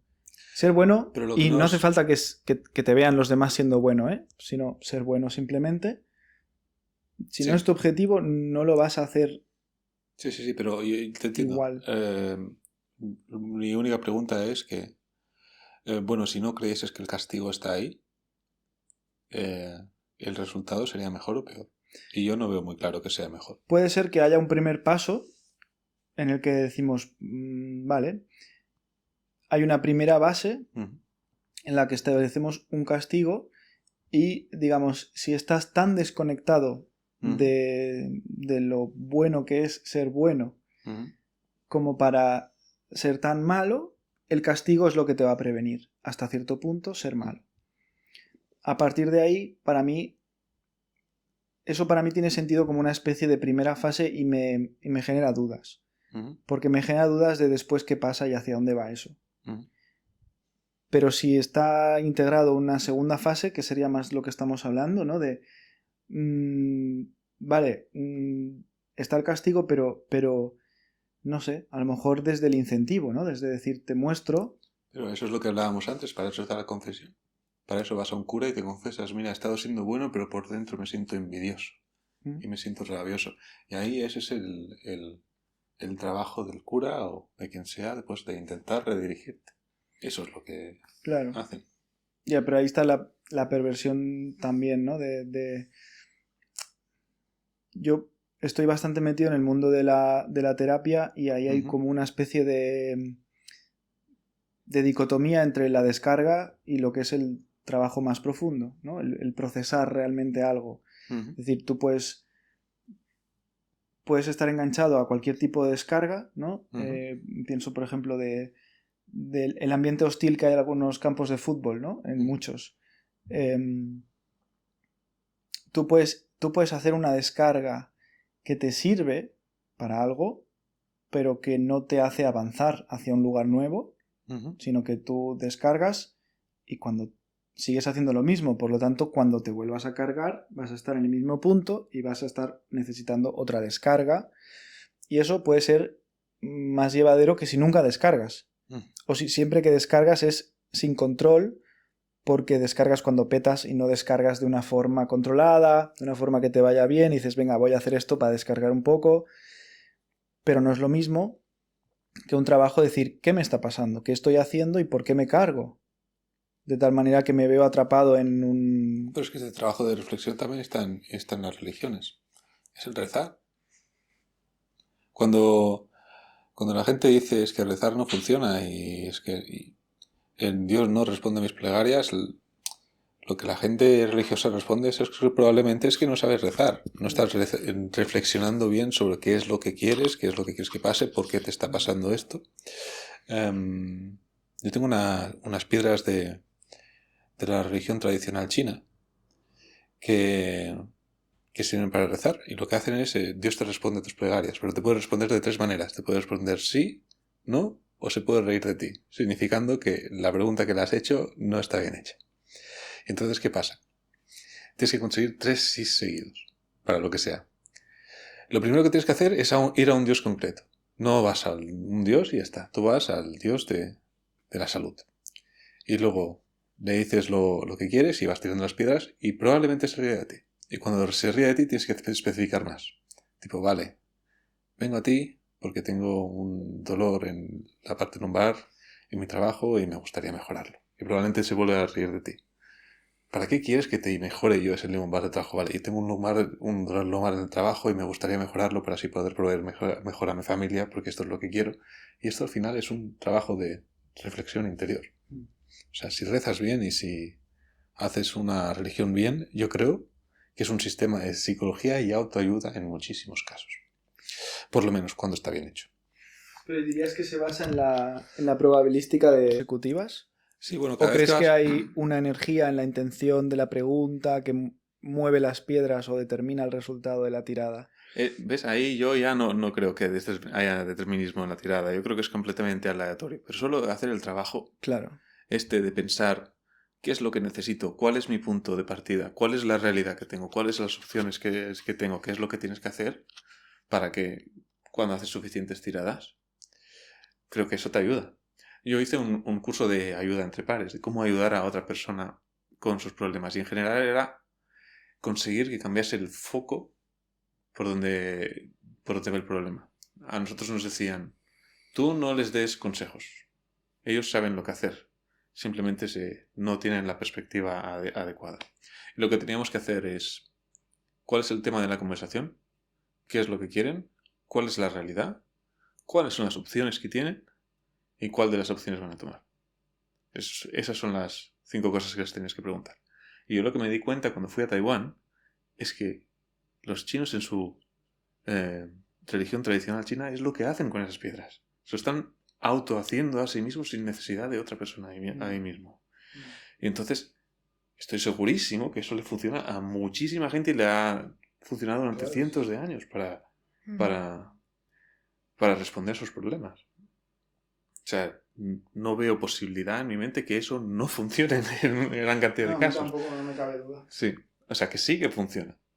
Y si no te funciona es que no lo sabes hacer bien. Sí, probablemente que no quieres realmente... Bueno, o que no lo entiendes, o que nadie te lo ha explicado. Claro, también yo creo que hay mucho de eso en la religión, ¿no? Que hay a veces sistemas como puede ser rezar, Sí. que... Yo, por ejemplo, no he sido educado en ninguna religión y yo he visto rezar en las películas. Entonces, yo puedo... Depende de qué película haya visto, a lo mejor pues rezaré mejor o peor. A lo mejor solo repito las palabras y vete a saber mi proceso interior cómo es. O a lo mejor pues digo, vale, pues sí, esto es lo que tú dices, ¿no? Es como un proceso interno y el hecho de desear, de creer, de tal, pues inconscientemente cambia mi actitud y eso cambia los resultados, ¿no? O incluso puedes creer que es la energía, es la proyección, es la intencionalidad que genera una energía que cambia los resultados. Independientemente, yo estoy seguro de que funciona. Me quitan el micro. Que quería añadir desde hace un rato que pensaba en, además de la reflexión cuando haces oraciones, en los rezos que son Padre Nuestro, que no sé qué nombre tienen estos, pero que ya viene y te lo tienes que aprender. Es una especie de meditación. Sí. Porque realmente lo que buscas es como poner la mente en blanco, desconectar lo máximo posible y además es en voz alta. No sirve para adentro porque lo tienes que proyectar. Y todas las tradiciones que tienen que ver con la energía, las filosofías de energía, es como la importancia que tiene movilizar la energía dentro de ti. Sí. Y sacarla y el poder de sanación de la voz y del sonido.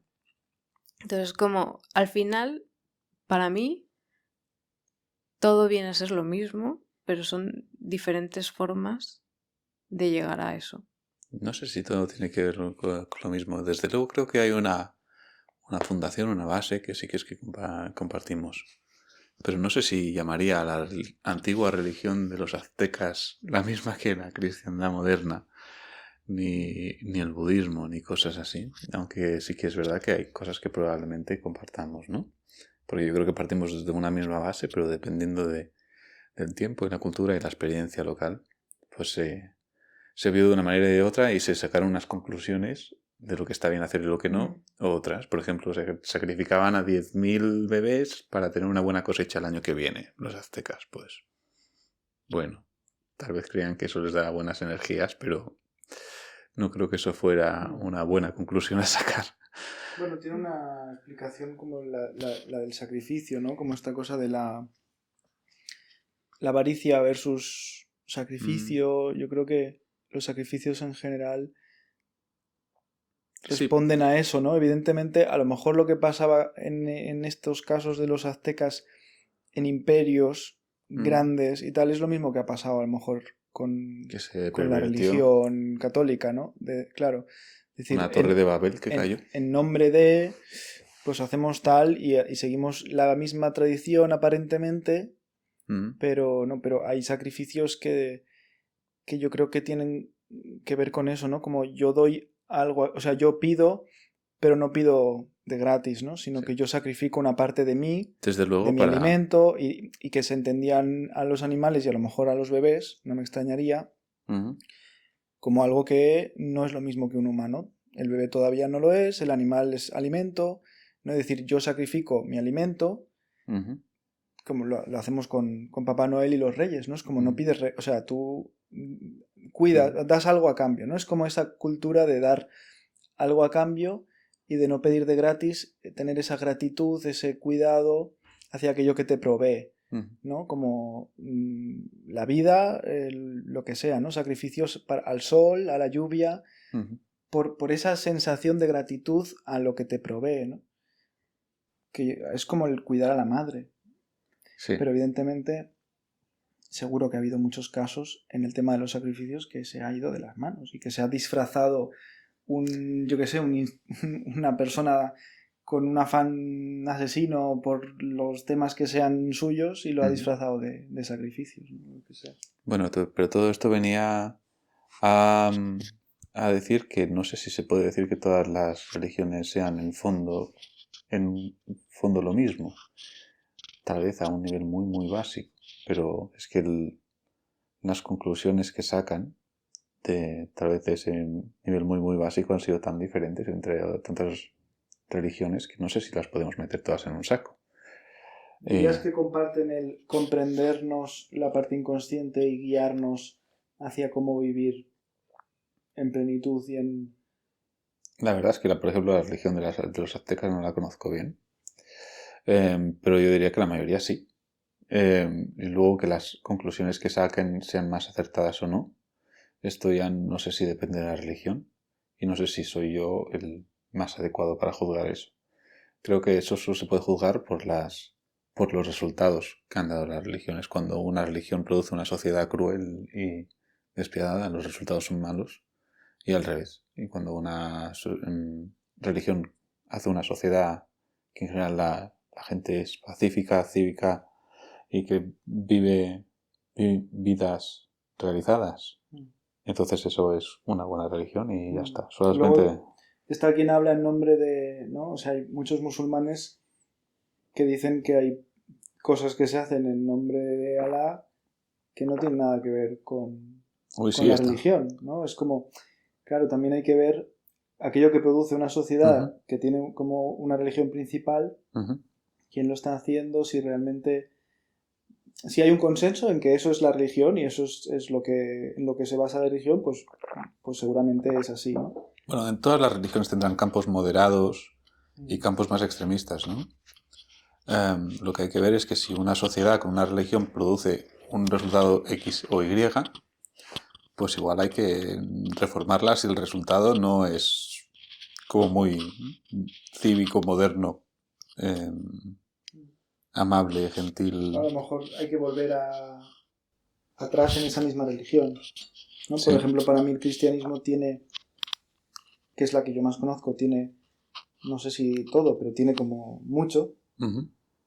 pero me da la sensación de que tuvo momentos mejores en la historia, ¿sabes? O sea, a nivel global. No sé si cristianismo, catolicismo, yo ahí me pierdo, la verdad, pero esa cosa de... A lo mejor es cuestión de mejorarla, o a lo mejor es cuestión de que se pervirtió y se tiene que volver atrás, ¿no? Pero sí. Bueno. Pero ves, ahí tú decías que tenemos una gran estructura encima, que es la iglesia, que hay gente que tiene mucho poder dentro de esa iglesia, pero esa misma estructura permite la reformación del cristianismo. Si el cristianismo fuese una religión completamente desorganizada, no se podría hacer eso. Y entonces siempre la pregunta es la misma. Esas cosas, esas estructuras, que al fin y al cabo las estructuras son personas, que son imperfectas, dan mejores resultados, dan resultados positivos en general o más negativos que en general. Yo tampoco la iglesia cristiana la conozco mucho. No, sé que hay muchísima gente que no tiene gran opinión de ella y la verdad es que no me sorprende. Pero lo que no sé es si estamos mejor o peor por tener una iglesia y una estructura así de grande. Justamente por eso, porque se puede reformar. Bueno, ¿algo más a añadir?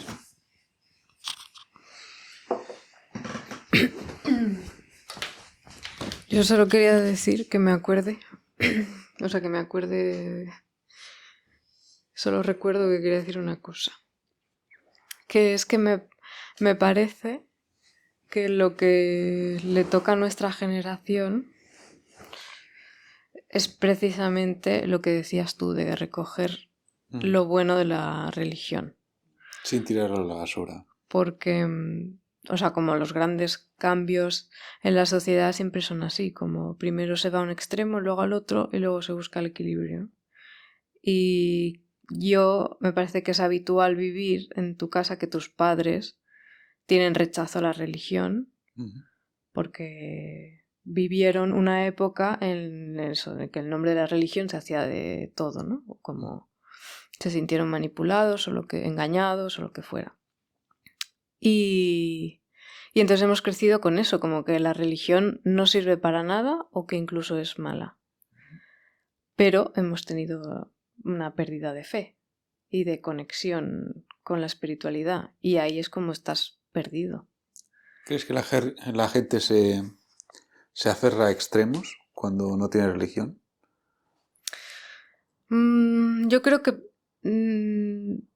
no sé eso, pero pierdes el sentido de la vida. Que es como que... sí, te has perdido, no has perdido la conexión y así no creo que se consiga la paz o la plenitud si no estás conectado a algo. Puede ser una fe, no tiene por qué ser traducido a una religión, pero una fe de quizá pues simplemente de todo pasa por algo. Ya está. Y todo tiene un motivo y todo trae algo bueno y tiene que ser lo que es. Y creo que esa sensación te da paz y te hace por lo menos salir del victimismo. Yo creo que sí. Yo creo que, o sea, me ha sorprendido la pregunta y como que me cuadra muy rápido, no sé por qué, de que esa falta de fe y de espiritualidad, sea como sea, te puede hacer que te atraigan unos extremos, entendiendo extremos como algo que por falta de equilibrio trae sufrimiento, sea lo que sea, ¿no? Sí, puede ser cualquier tipo de idea o de lo que sea. Sí, eso es lo que creo yo también, porque buscas religiones en otros sitios que no son religiones. Yo que sé, en Greenpeace, como los de Just Stop Oil, por ejemplo, que cortan ciudades enteras y autovías, o sectas, o movimientos políticos extremos, o puede ser hasta que le pierdas el respeto a tus hermanos seres humanos, porque es que si no crees que tienen alma y no estás conectado con tu subconsciente, es que les pierdes el respeto, y cuando les empiezas a tratar como carne, no como seres humanos, ahí es cuando yo creo que te haces extremista. Y yo creo que creo que es bastante claro, para mí al menos, que necesitamos una conexión con un grupo, sentirnos parte o formar parte de un grupo, tener esa conexión y la tribu, digamos, ¿no? Y creer en algo más grande que tú, tu familia, ¿no? Porque claramente eso es importante, tú, tu familia, el estar proveídos de los básicos y tal, pero creo que todos tenemos una especie de necesidad de misión o misiones o creencias que pueden ser mi propio desarrollo, o sea, una meta, de alguna manera, ¿no? Y creo que por ahí entran muchas de estas cosas, ¿no? Y que algunas pueden ser positivas, pero yo creo que cuando son positivas es porque están mezcladas con esta especie de fe, espiritualidad, aunque no, a lo mejor esas personas no lo expresarían con esas palabras, pero que a nivel de sensación es parecido. Y cuando no, es como, vale, aquí tengo un grupo de gente, tengo una red de apoyo, nos entendemos, nos apoyamos, tal, y tenemos algún tipo de meta o de, pues muchas veces enfocado como una lucha, incluso, ¿no? Sí, sí. Y creo que eso nos atrae porque es una especie de necesidad, pero esa meta puede ser una meta totalmente pacífica y espiritual, y esa comunidad puede ser una comunidad pues muy de hermandad, ¿no? Pero entonces es porque, para mí, porque toca de alguna manera con lo que es la espiritualidad, lo llames así o no. Sí. Lo que dijo Chris es que tu conexión espiritual te sacaba del victimismo. Cosa yo no lo había pensado y es que me cuadra muchísimo a mí también. Si no tienes esta conexión, creo yo que te eres mucho más propenso a verte como una víctima de un sistema o un ¿por qué me está pasando todo esto a mí?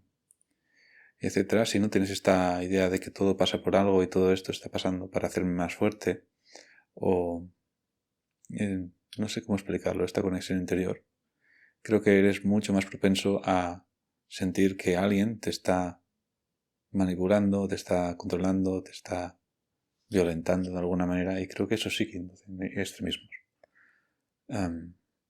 Así que sí. O sea, yo creo que una conexión espiritual de la mente razonable con la mente subconsciente sí que es pues una necesidad en nuestra sociedad. Y no solo en nuestra sociedad, yo creo que es una necesidad para cada uno de nosotros individualmente.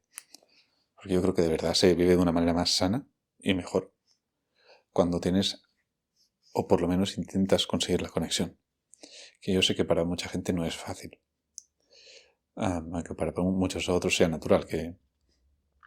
Pero también tienes que ver que no te pases, ¿no? También que esa conexión sea un diálogo con tu mente racional y no un... Bueno, estoy pensando en los extremistas religiosos, ¿no? Que no te nuble tu capacidad de entender las cosas, tu capacidad de razonar. Así que ninguno de los dos extremos es bueno. Pero yo creo que algo de conexión es sano y es algo que deberíamos buscar nosotros, y creo que se está perdiendo. Pero también lo estamos recuperando. ¿Crees que lo estamos recuperando? Lo que yo un poco decía, creo que no me parece excepcional lo que nos pasa a nosotros tres. De la necesidad de buscar lo positivo, de rescatar lo positivo de la religión o la espiritualidad y transformarlo. Pero yo veo que los adolescentes cada vez están más deprimidos, cada vez hay más intentos de suicidio y cada vez los adolescentes están más solos. Igual puede ser esto por otros temas, ¿no? Esto puede ser igual un tema, yo qué sé, alimenticio, hormonal, o un tema de redes sociales, de cómo ha cambiado nuestro mundo. Pero en gran parte yo creo que también es por eso, porque se está perdiendo la espiritualidad, se está perdiendo en gran parte porque cada vez la razón, los datos científicos están mucho más accesibles a nosotros. Cuando no queda ninguna pregunta que no te puedes explicar usando Google, ¿para qué creer? De alguna manera. No hay ninguna pregunta que no sepas y por lo tanto no hay ninguna respuesta por donde pueda entrar o pueda enseñarte más fácil la religión. Y no sé, yo sin embargo veo que los extremos yo creo que están creciendo también. Claro, derecha, izquierda. Para mí es como que eso es el camino necesario por el que hay que pasar. Como El que péndulo. hay que petar primero eso. Hay que, Uy, pero que es que llegar eso al... puede ser muy doloroso, ¿eh? Por eso estamos así, por eso Sí. hay suicidios de adolescentes, pero hay que llegar a buscar ese límite para entonces darnos cuenta a nivel social, de una forma más general, de ese movimiento tan necesario que ahora es puntual, ¿no? Como en gente en la que se replantea las cosas. ¿Crees que tiene que cambiar la generación que está ahora al mando? Que nuestros padres no lo harán nunca, que le tienen demasiado rechazo. Sí, claramente para mí ahora hay un cambio como muy importante generacional por eso. Por nuestra generación, que creo que empieza algo. O sea, empieza la siguiente etapa. Que los políticos que nos lleven y los tienen que ser millennials ya, ¿no? No boomers. Sí, me parece que sí. Antes que has dicho lo de... Es que ha habido una cosa que me parecía como muy guay cuando has dicho esto de que es fácil creerte la víctima cuando no tienes la religión. Porque al final creerte la víctima es verte fuera de un sistema en el que todos reman hacia una dirección que no es la tuya. Sentirte incomprendido. Y te sientes fuera, y pensaba como, claro, es que al final, y yo decía como todas las religiones son lo mismo, nacen de lo mismo, para mí es lo que decía Noel, que en realidad hay una necesidad muy instintiva y muy básica de los humanos, que es sentirte conectado, pues a través de comunidades y a nivel social. Pero es eso, para mí esa es la necesidad más pura, que es sentirte conectado con el resto de gente, el resto de humanos, porque está este nivel subconsciente. Hace poco vi un vídeo sobre eso. Era un cura que estaba explicando cómo Dios puede ser uno y tres a la misma vez.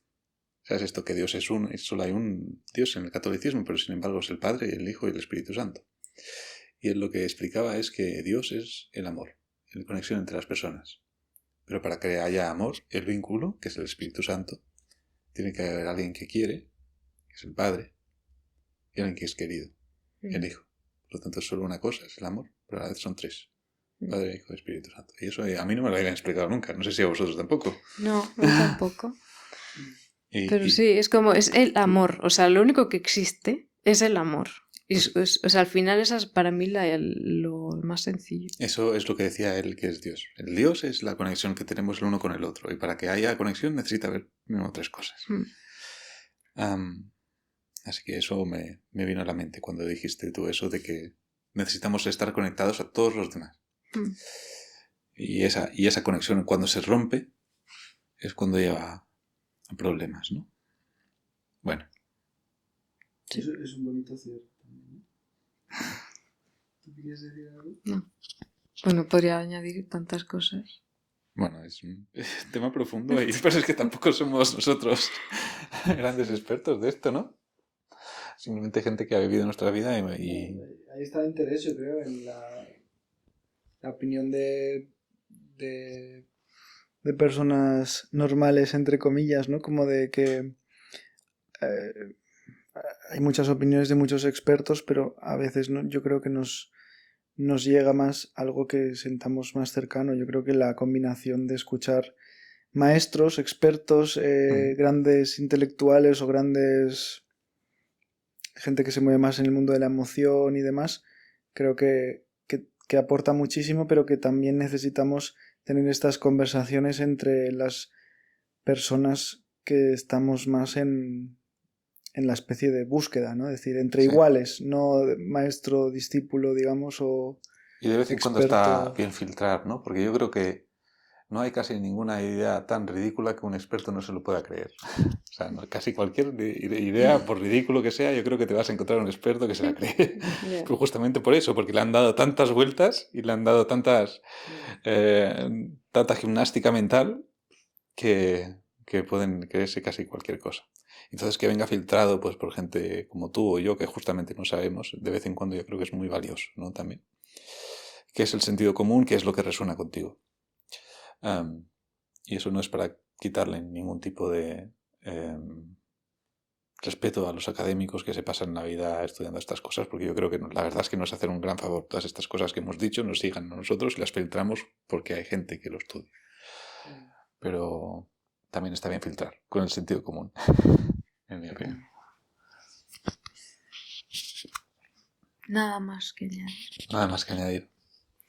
¿Qué hora es? ¿Vamos a cenar o qué? Vamos a cenar. Venga. Ale. Ale. Ale.